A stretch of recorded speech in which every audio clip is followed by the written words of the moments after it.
Chegamos ao episódio de número 15. Este é um espaço de leitura, pausa e escuta. Isso mesmo, você está no Entre Linhas e Emoções. Um convite para atravessar palavras com calma e sentir o que elas despertam em você. Vamos começar. A árvore do sofrimento, curando através do perdão. Um certo inverno, enquanto visitava minha irmã em Michigan, caminhei pela floresta próxima à sua casa, pisando pelas folhas secas e resistindo aos ventos fortes e gelados. Minha respiração parecia ser nuvens congelantes. Deparei-me com uma cerca de arame farpado aparentemente muito antiga às margens de sua propriedade. E parei para examinar um carvalho gigante que havia despencado sobre a cerca. Ao invés de quebrar o arame, a árvore, ainda viva, continuava a crescer desforme, incorporando o arame farpado ao veio dela. Algumas pessoas acreditam que o sofrimento e o luto naturalmente diminuem com o tempo, que conforme crescermos, nós nos esqueceremos deles. Mas isso simplesmente não é verdade. O sofrimento se assemelha mais ao arame farpado, entrelaçado para sempre com o carvalho. Examine cuidadosamente qualquer toco de árvore e você perceberá os anéis no seu tronco. Cada anel representa um ano na vida daquela árvore.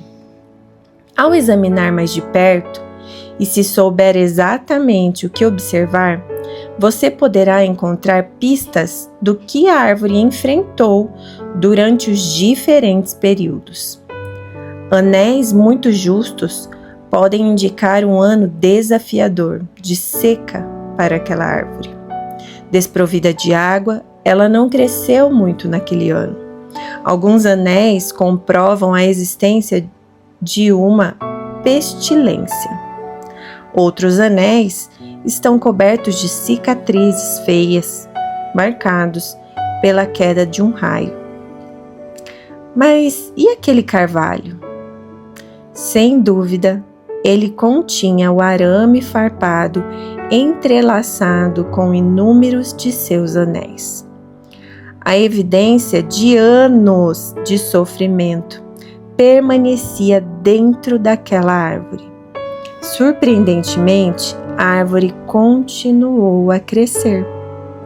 Da mesma forma, carregamos a evidência do sofrimento em nossas almas.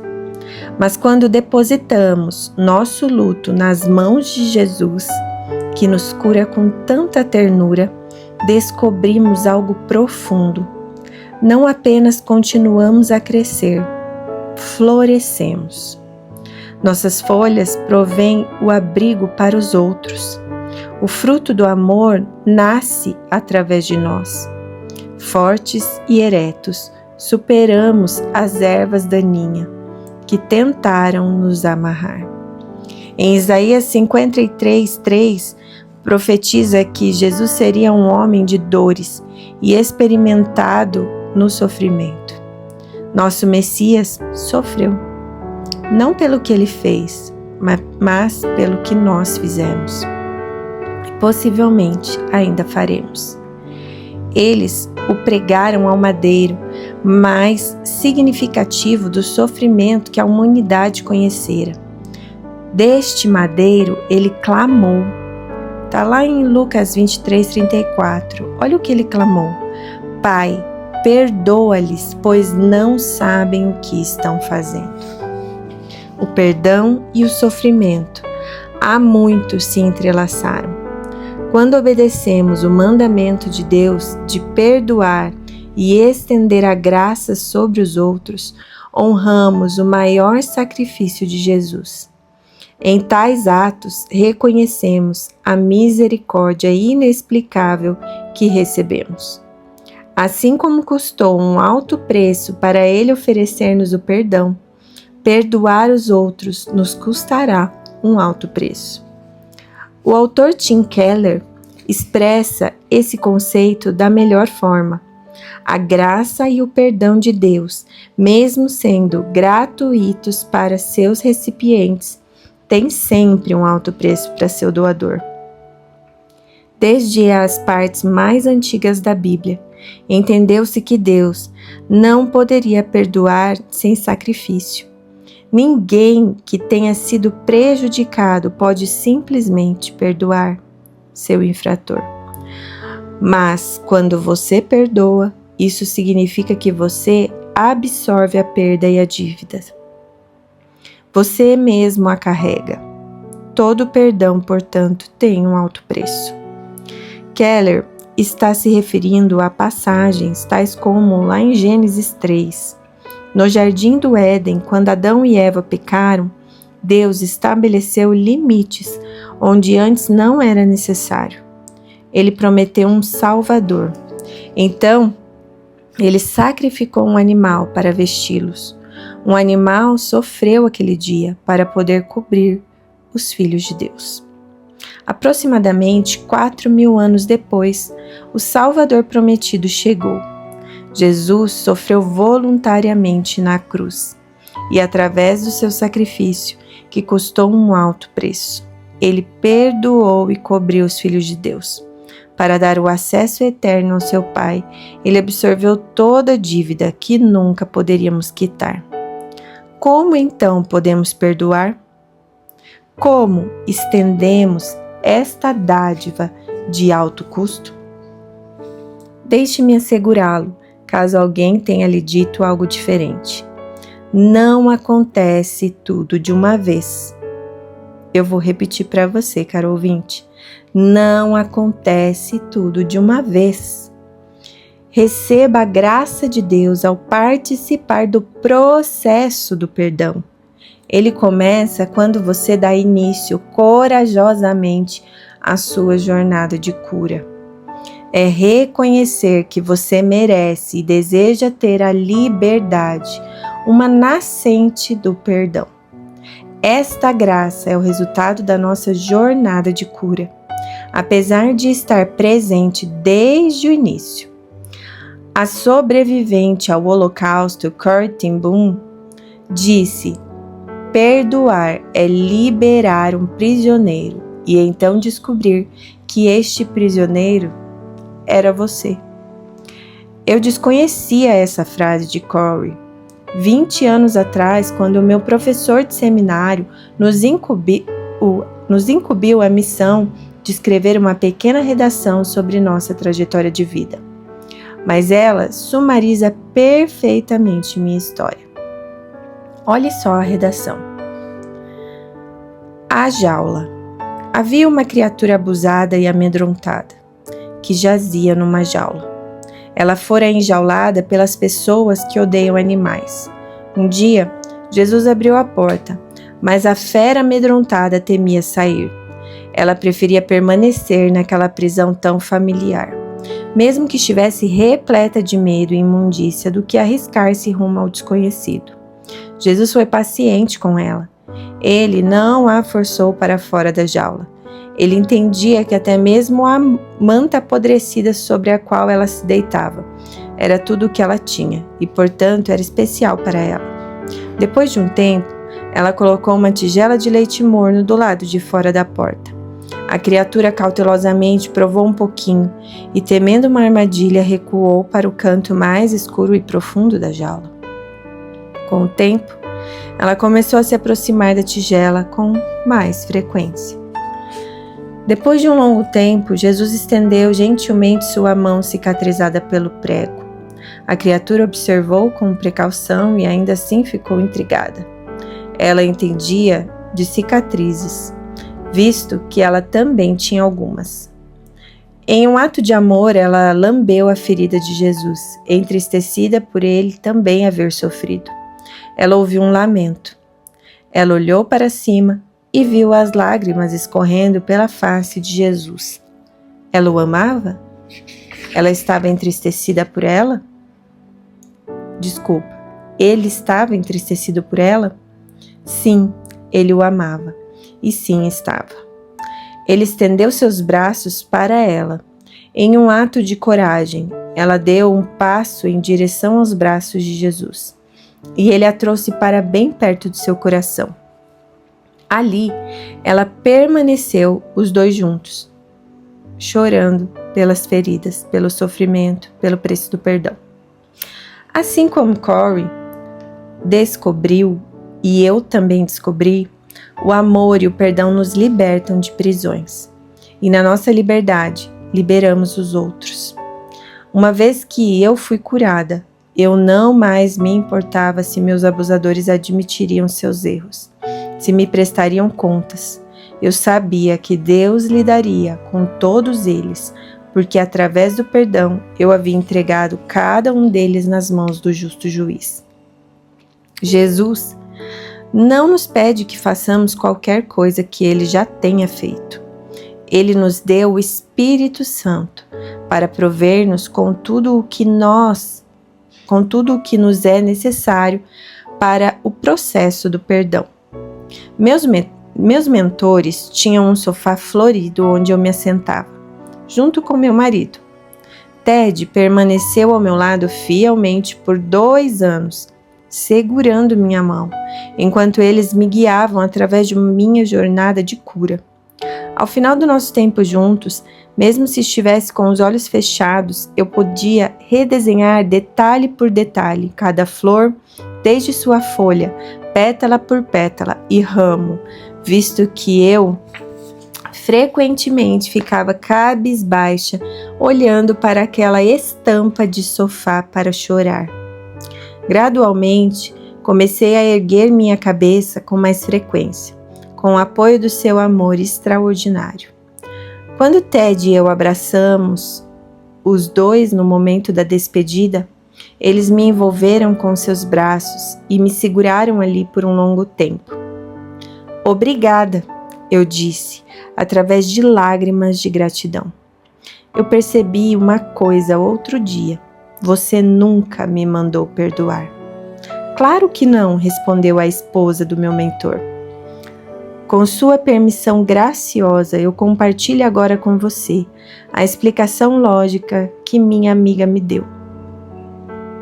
Você foi quebrada e estilhaçou-se em muitos pedaços. Nosso foco estava completamente em você. Todas suas partes quebradas precisavam ser curadas.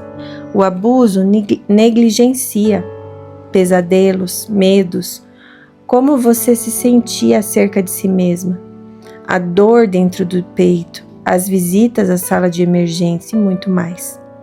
Ao ficarmos totalmente do seu lado e te escutarmos, podemos esperar pela direção do precioso Espírito Santo. Por mais importante que o perdão seja, ainda não era o tempo para isso. Isso teria se tornado um obstáculo no seu processo. Você estava muito fragilizada. Seus ferimentos eram muito severos. Conforme você foi se libertando de tudo isso, você naturalmente assumiu a sua responsabilidade pela liberação de perdão. Pude reconhecer a sabedoria daquela mulher. Eu só pude perdoar porque eles abriram espaço para minha cura. Quanto mais amada me senti, mais curada eu fui. E conforme eu sarei, eu perdoei. É natural, mais do que natural, que o perdão leve um tempo. Quero afirmar outra verdade sobre o perdão. Ele não requer que você confronte o abusador. No excelente capítulo sobre perdão, contido no livro que citei anteriormente, a autora, ela explica: outro mal entendido sobre o verdadeiro sentido do perdão vem da ideia de que devemos confrontar o infrator para então poder perdoá-lo. De acordo com o grego original, perdoar uma ofensa desfaz os efeitos negativos e desconsidera o infrator. Pode perdoar alguém sem nunca ter de ver ou falar com aquela pessoa novamente. Isso é de extrema importância para as pessoas sobreviventes de abusos. Se você foi vitimizado, você nunca mais precisará envolver-se com aquela pessoa ou aquele grupo novamente. Eu já liberei o perdão sobre várias pessoas que me abusaram e que nunca saberão que o fiz. Por causa disso, elas não têm mais nenhum poder sobre a minha vida. Eu estou nos braços de Jesus. Estou muito ocupada sendo amada por Ele, para dar àquelas qualquer pedaço de mim. Seu trabalho de cura, restauração e perdão pode ser feito de forma privada, na segurança da sua comunidade de escolha. Você pode manter esse limite pelo resto de sua vida. Escute isso, caro ouvinte. Você pode manter esse limite pelo resto de sua vida. Talvez algumas pessoas não lhe tenham ferido tão intensamente. Nesse caso, você poderá desejar reatar seu relacionamento com eles. Este processo, conhecido como reconciliação, envolve ambas as partes que se relacionam pela forma recíproca e demanda uma paciência imensa. Talvez você também precise de direcionamento da sua comunidade e possivelmente do apoio de um profissional para te ajudar a manter os limites estabelecidos.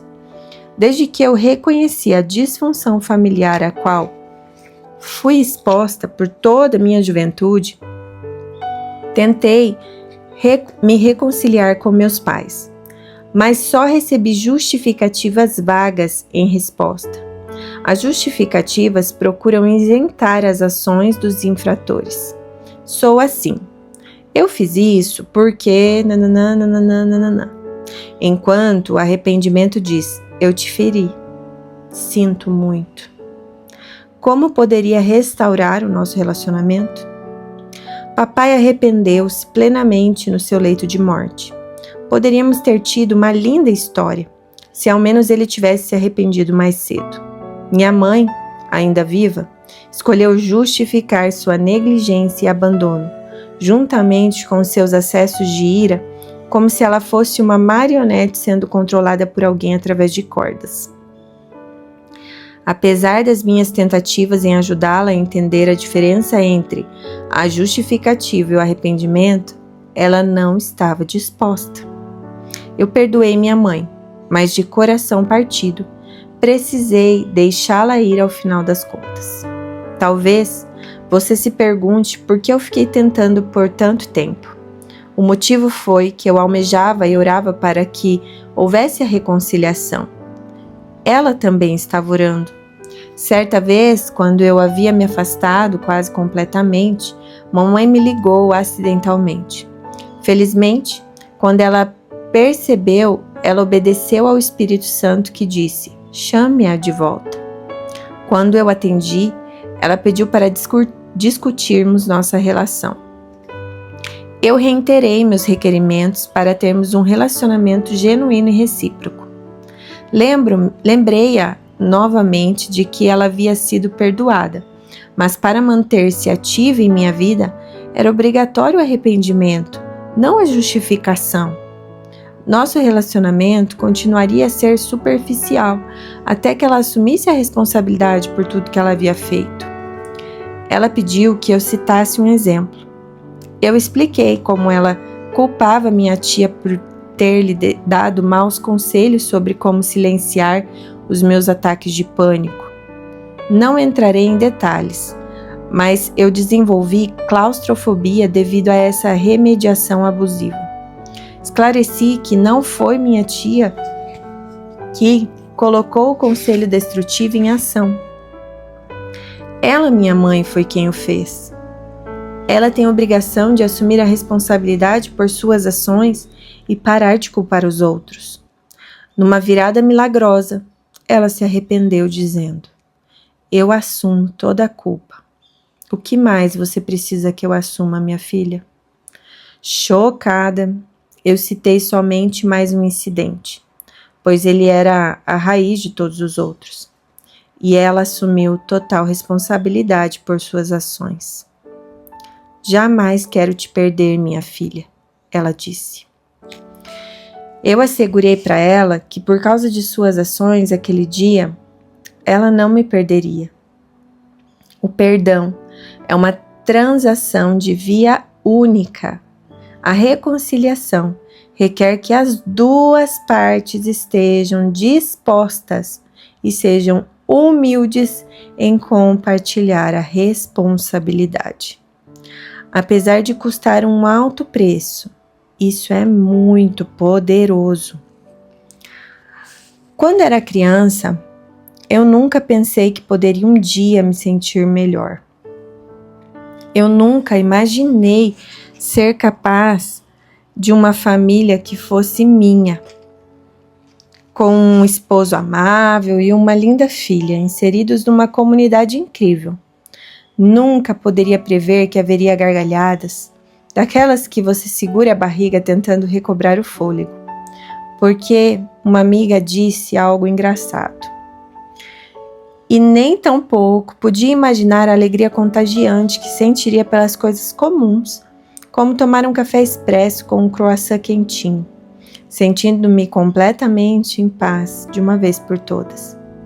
Quem dera eu pudesse voltar atrás e ter uma conversa com aquela menina. Eu seguraria sua mão com todo amor e compreensão e diria a ela assim: não se preocupe, menina, com nenhuma coisa sequer. Esta dor que você está sentindo se transformará em algo completamente incrível. Deus te chamou para curar. Irá curar sua dor apesar de tudo que aconteceu. Ele o fará. Apenas confia nele. Você nunca se esquecerá do seu sofrimento, menina. E não deve mesmo. É assim que você honra sua jornada, a si mesma e a obra de cura que Jesus realizou. O arame farpado sempre fará parte de ti, mas não de uma forma devastadora, como você imagina. Ele se tornará um símbolo de superação. Apesar dele, você vai crescer e vai frutificar. Continue crescendo, continue perdoando. E em breve, muito em breve, sua vida será quase linda demais para se contemplar. Caro ouvinte, você já olhou para o seu arame farpado? Ou qual arame farpado ainda está em você e que você precisa perdoar? Quero que você entenda que você não vai esquecer o sofrimento, mas que esse sofrimento se transforme em uma jornada de cura, de perdão, e que vai se tornar um símbolo de superação para você frutificar. Esse foi o nosso episódio de número 15 e ainda terá mais.